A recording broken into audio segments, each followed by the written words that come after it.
বিরতির পর স্বাগত। আগামী কয়েকদিনের মধ্যেই কংগ্রেসের একটি বিশাল জনসভার আয়োজন করা হচ্ছে, তা নিয়ে চলছে প্রস্তুতি।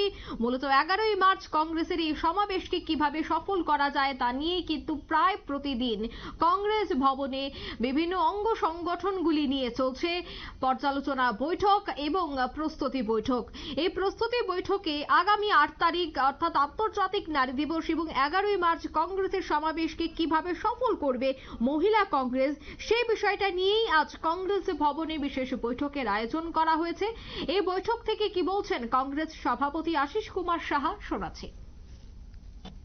যেভাবে নির্মম অত্যাচার এবং নির্যাতন চলছে, সেই উপলক্ষে আগামী 8ই মার্চ আন্তর্জাতিক নারী দিবস উপলক্ষে আমরা ত্রিপুরা প্রদেশ মহিলা কংগ্রেসের তরফ থেকে মহিলাদের সশক্তিকরণের উপর এবং তাদের সম্মানার্থে আমরা একটা কর্মসূচি হাতে নিয়েছি।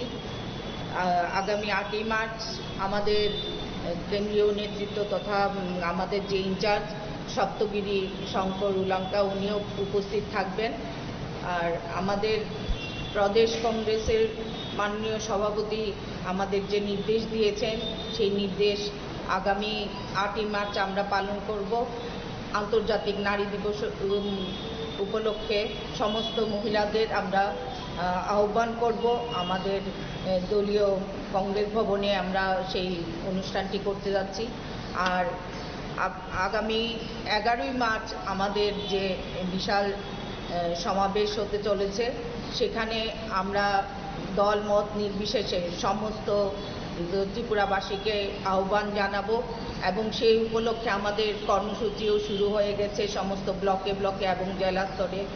সেই উপলক্ষে আমরা আগামী 11ই মার্চ বিশাল জনসভা। আপনারা শুনলেন মহিলা কংগ্রেসের সভানেত্রীর বক্তব্য। আন্তর্জাতিক নারী দিবস কিভাবে পালন করা হবে, তার সাথে এই সমাবেশকে কেন্দ্র করে কিভাবে প্রস্তুত নেবে মহিলা কংগ্রেস, সমস্তটা বিষয় নিয়েই কিন্তু আজ আলোচনা করা হয়। নিয়ে নিচ্ছে মুহূর্তে ছোট্ট একটি বিজ্ঞাপন বিরতি, সঙ্গে থাকুন।